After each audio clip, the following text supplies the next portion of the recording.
Hello, everybody. Welcome to this interview for the Louder Than Words Festival 2020. My name's Joel McIver, and I'm here with the great John Mayall, who is at home in America while I'm close to London. And today we will be talking about John's autobiography, Oh, wow. Okay. Blues from Laurel Canyon. All right. Yes. Okay. John, thank you very much for finding time for this. Well, that's fine. All publicity is good publicity. Absolutely, yeah. How has 2020 been treating you? Everything's fine, thank you. Except we're not doing very much work at the moment. Did you lose a lot of live dates, I imagine? Pardon? Were a lot of your live dates cancelled? Well, no, I don't think they've been actually booked, so it's just everybody's waiting for this thing to die down, Right, yeah, okay. Well, I've just got over the bloody virus myself, so I may cough once or twice at you. Wow. But I had it mildly, so there's hope, people can have a mild case and be up and running again after a couple of weeks. So, okay, good. So for those who don't know, I was John's co-writer on this book a couple of years ago. But what definitely almost no one knows is that John had actually written this or a draft of it himself some years before. So my role really, as I'm sure you'll recall, John, was just to edit really and to bring it up to date, add an extra chapter on the end, and just sort of knock it into shape. So this book had been hanging around for quite some years, as I understand, John. I think so. I can't even remember when it came out, but it's a very good testament to where I've been and everything, and background that people have been interested in. It's turned out extremely well. Again, it was published by Omnibus Press, who are closely associated with this festival. We had a magnificent foreword by Mick Fleetwood, who you had worked with in the 60s. And we also got a nice cover endorsement from Stevie Van Zandt, of course, best known for playing with Bruce Springsteen, also known for playing a significant role on The Sopranos as an actor. Your most recent record, John, featured Stevie Van Zandt and a couple of amazing guitar players like Joe Bonamassa. How was it working with those guys? Was it a simple process? Did they just roll up to the studio and lay down their parts and it was done?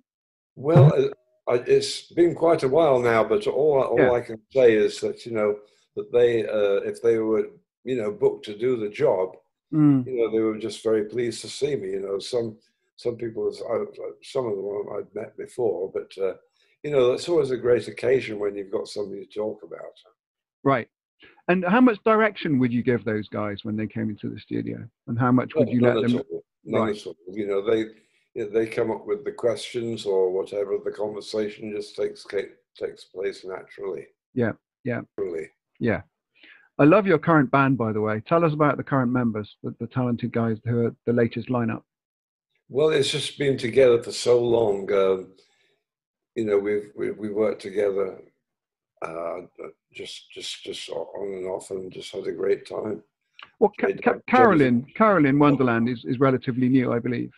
Yeah, fairly new. But the band that I have has been with me for quite some time. Greg Arzab on bass guitar and Jay Davenport on drums. I mean, they form the foundation for whoever I want to put up in there. Last time I saw you was at Ronnie Scott's a couple of years ago in London, and I remember you said the best thing, because those two guys were messing around and having some fun on stage, and you said they're a bit like your children, you can't control them. Well, I don't know. We just get along so well together, and we've been together for so long. It's just a great relationship between musicians. What do you need from people to be a successful member of your band? What are the character qualities that you need from a person? Well, I don't know. There haven't been any changes in personnel for so many years. Yeah. We just like old friends, we just get together and just the music takes place without any kind of preparation. Everything's just fairly natural. There must be almost a kind of musical telepathy between you, I would think. It must be, because, if you have the right people that you've been working with for so long, it just takes place naturally. Yeah. Okay. I see. All right. I had a wonderful time reading your old colleague Walter Trout's book, which he put out a couple of years ago. He was experiencing some health problems at the time, which were rather serious, and he wrote a very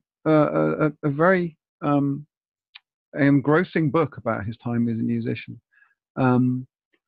which just leads me essentially to the great musicians you've worked with in the past. One of the great things about this book, which I'll hold up again for those who didn't see it a moment ago, is that you do talk with great affection and in detail about so many of the lineups that you've played with. Do you ever listen back to your older music with different musicians and think about how the times when it was recorded? Not specifically, it's just part of a testament to, where I've been, and it's very well documented, and, the friendships that have come out of the relationships have just been really great and long lasting, Yeah. One of the other things that I loved about doing your book was that you committed for posterity the details of your family history, your own personal family history, which I don't think was as well documented. Why did you decide to do that, out of interest? Well, I wrote that probably in more detail, maybe, as a way of just documenting what I've been through, and then the book came along, so it was decided that should be included in it. So that's the way it came about. All the background information. You had a lot of very happy memories of your childhood. Absolutely, absolutely. I've had a very happy life, which makes me very fortunate. So everything has just been very, very well received, and the people that I've worked with and have been friends with me for over years, and it just keeps on going. It does. It does. We closed the book when at the terrible fire to your house in Laurel Canyon. I can't quite imagine what that must have been like. Can you talk us through the events of that day? Well, it just happened so suddenly, and so out of the blue that you don't really get a chance to digest it right away. But, I just remember the fire started at the house across the street and down the hill. And it just happened so very quickly. You only had time to get out of there, and at that point, you don't really realize that what you have in that house is now going to be gone. So, I don't know, very traumatic experience. Oh, yeah. And something I wouldn't want to go through again. And of course, lots of memorabilia and everything that's gone forever. But, I'm still here and intend to be. Well, you can always rebuild a house, right? And you did do that, I believe. Yes, I did. It seems like a really, really long time ago now. But, it's what you do. If you lose something, you want to rebuild it. And did you restart collecting all your collections of music and so on after that point? Well, not specifically, but that's what my whole life has always been, a collector. So these things sort of happen naturally. You don't set out to put something together, but things come to you. Do you still have any of the old blues albums and singles that you collected as a young man? I don't specifically know. It's the fire was so long ago that I can't remember the details of what I had to replace. Yeah. No, I bring that question up because I was thinking, I reread the book in preparation for this interview, and I really loved the times that you talked about being in your treehouse, with your record player and with your music collection, which was so important to you as a youth. Yeah, it's all part of my history, and it's great that I was able to live through all those different times and enjoy them to the fullest. Great people and great friends that have been part of my life. So yeah, it's really terrific. And it seemed like a very good idea back then when I wrote it, that I should set it down and put it into print. Yes, and in the couple of years we worked together on your book, I don't think I ever asked you why you built a treehouse to live in. Why was it? Well, it just for privacy, really, and the family house was a little overcrowded, and I wanted to find my own place, and it was at the bottom of the garden, so it was within, it was just like a room that was just a different part of the house. But it made it, garden. Yeah, right. But it made it into the local news many times, didn't it? Well, yes, it was kind of a novelty, and I think one paper mentioned it, and it kind of grew from there. The others all jumped on it. What are your memories of being on being a soldier in Korea? Well, it's not a very good time. But national service was he had no choice but to go, and I just signed on for an extra year because of the facilities were far more rewarding, and so I don't know why I did it. I suppose I would have just stuck to the 2 years if I'd thought about it. It's too late now. It's one part of my history.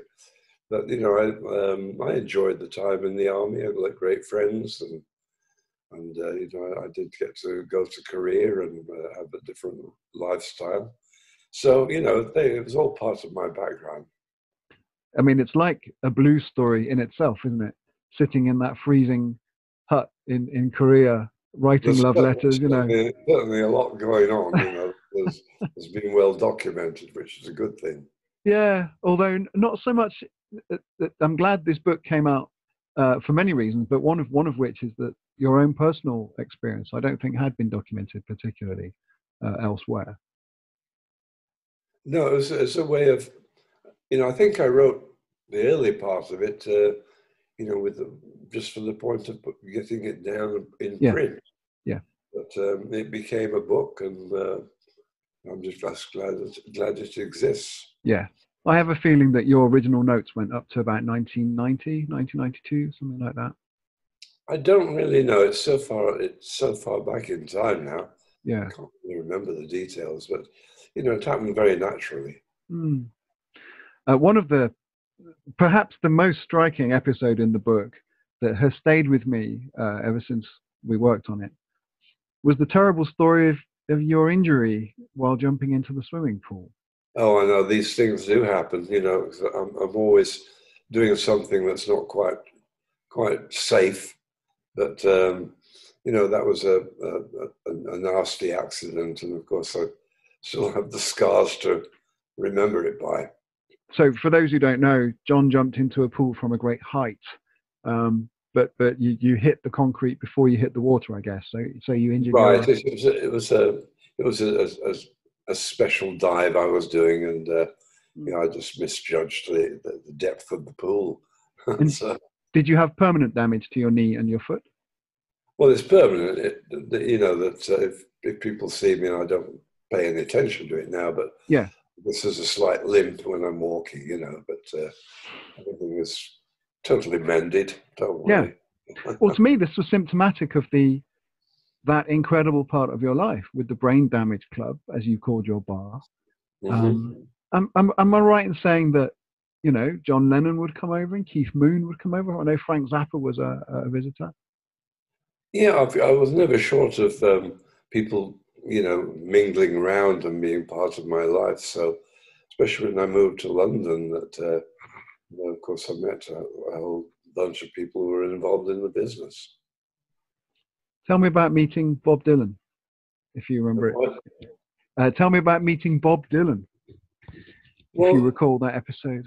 Yeah, it was very strange, really. I suppose that he wanted to meet me, and I perhaps spent a little time with him, not very much, maybe a couple of occasions where we were in the same room at the same time. But Bob Dylan was very much the focus of the attention. But that's all I remember about it. But the interviewers were, focusing on him, and I was the sideline. What kind of chap was he, as you recall? I don't remember. I just know that he was very,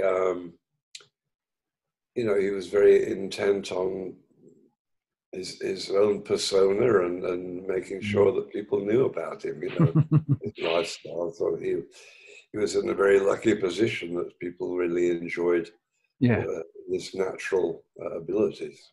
I think, well, I know because you put it in the book. He wanted you to get him Marianne Faithfull's phone number, I think. I think he wanted you to get Marianne Faithfull's phone number for him, if I remember rightly. It's quite possible, yes. Yeah, it is. Okay. One of the minor things, but I don't suppose I was able to give it, but it's so long ago. Maybe I did. I don't know. Okay. Tell me about your record label that you set up yourself a few years back. Which label? The current label where your archive releases come out on. Excuse me. It was just a short-lived thing. I mean, I think it's 3 albums or something coming out. Yeah. It's just a way of it adding some extra material to the big wealth of what was recorded. Right. So it was an extra opportunity to put my own little background stuff there and give people more to listen to. There is a 35 CD Mayall box set coming out very shortly. That's very exciting. Yes, I think it's really really nice that people are interested enough to put something together like that. Yeah. Well, they wouldn't do it unless they thought it was a commercial opportunity. So presumably there will be people who are queuing up to buy it. Well, lucky old me, isn't it? So I've just been very fortunate that people have appreciated the music that I've made over the years. Yeah, it's an enormous discography that you have. Yeah, it's strange because at the time nobody really the major focus was not really on what I was doing. Yeah. So. Sorry, whose focus was not on you? Yeah, well, the general public, right. So the people who would like to interview, but there were very few of those people. So I think the main focus was on the audiences. Yeah. Excuse Bless me. you. Bless you. Yes, indeed. Is there much music in the archive that has not been released at this point?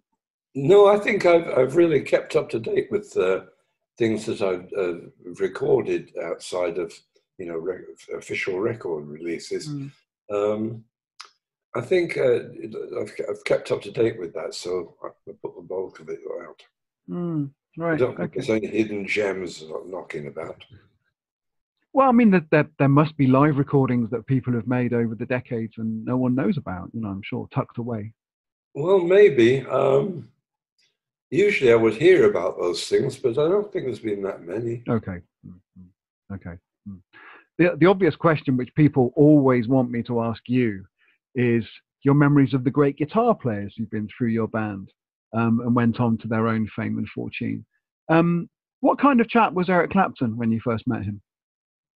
He was fine. He was just fed up with the music that he was doing with the Yardbirds, and my band gave him an opportunity to more focus on the music that he loved, which was the blues. And it was a very, I don't know, it just happened very naturally and very, very fast, really. But we got on great together, and we shared the same interests in music. Yeah. Hell of a firebrand guitar player. Yeah, he was at that time just quite revolutionary. Yeah. Just doing his own thing. Yeah. It was all very much based in blues history and the blues people who put the music together in the first place. Right. You talked a lot in the book about your mission, how you wanted to expose American blues to the public that it deserved. Yeah, well, it was something that Eric and I both were very very, very enthused to share the music with as many people as possible. Mm-hmm. What about Jack Bruce? Was he as easy to get on with as Eric was? They were, well, Jack's a rather volatile character, and so they were very, very exciting to play with at the time, but I don't think it lasted very long. I think Jack had visions of moving on, and I don't know. It just seems such a long time ago. But well, it is. It is. Does it seem? Does it seem? Does it seem weird that people are still so interested? Well, it seems natural actually, because there's the history of the people who've played with me has intrigued people for many years, and I think it will probably continue. But at the time, there were just opportunities for me to choose whoever I wanted to work with. Yeah, yeah.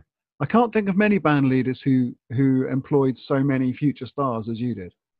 Yeah, they will, and they were all £20 a week, was what the wages were. No matter who you are, 20 quid. 20 quid a week, and there was a full calendar. So if you got 20 quid a week in 1964 or whatever it was, did that represent a solid working wage? Oh, very much so, yes. It was reliable, you see, because Yeah. I would pay that much every week to the individual musicians, Yeah. whether we worked or not. But we did actually work very, very intensely. I remember you saying that when you told Jack Bruce how much he would be earning, a sort of a scowl came on his face, the kind of miserly scowl is the word that you didn't use. That's my word. Well, it was just it was the best thing that was going at that particular time, I suppose. At least it was reliable. And a few people came and went as well. I'm sorry to keep harping on about this particular time in your career, but I'm thinking of John McVie, who later went on to Fleetwood Mac. He came and went at least twice. He's a sober man now, as you are, but back then he overdid the alcohol a little bit, I think. Yeah, he certainly did, and it got to the point where it was interfering with the music, Yeah, so that right. The music is the main thing. So yeah, but he was in, and he was back in again. So it was great. It was a great bass player. And I remember writing and reading about you giving up the cigarettes and later giving up the booze and feeling like a new man because of those things. Yeah, it's a long time ago. I mean, it's really a long time ago. I couldn't even tell you offhand the year that I stopped, but geez, I can't. You got me there. You'd have to look it up. The booze was in the 90s. I think I remember you writing. Quite a long time ago. Cigarettes in the 80s.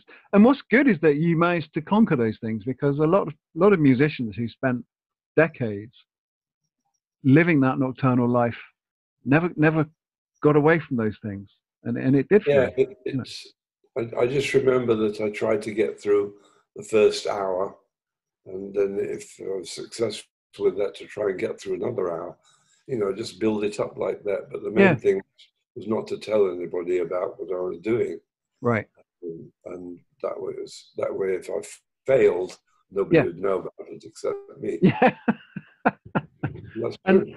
And drugs was never your thing, as I understand it. I know. Never tempted? Pardon? Drugs were never your thing? My thing?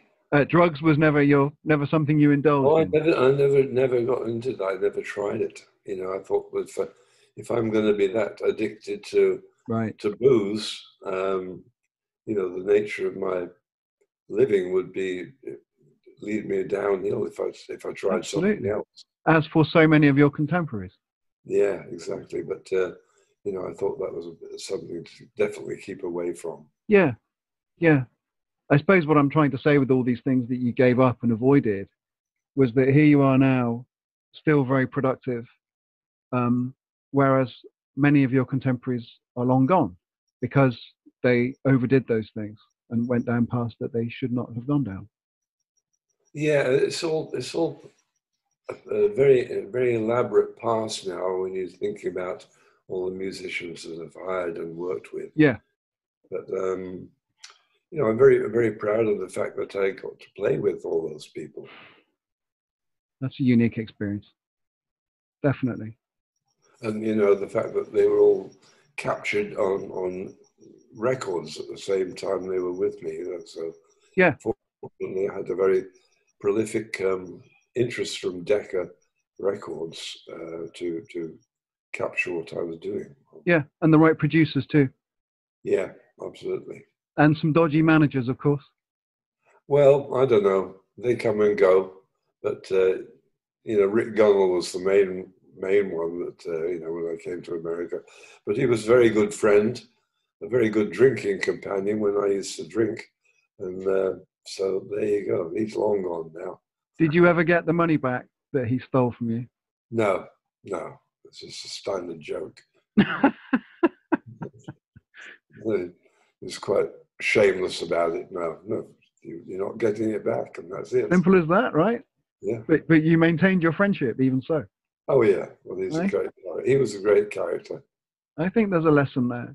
Well, listen, everybody. Well, as John has hinted in this interview, he's got a labyrinthine history with a huge discography and a great number of people that he's played with. Now, fortunately for all of us, it's all contained in this book, which came out a year or two ago, Blues from Laurel Canyon. I do suggest that you read it, not just because I was lucky enough to be John's co-writer, but because it is an incredible document of some wonderful music and some amazing times. John, thank you very much for appearing with us today at the Louder Than Words Festival.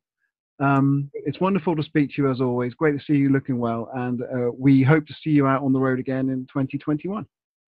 Absolutely. I haven't got an actual itinerary yet, but of course something was available, and people are eager to see me, which is good.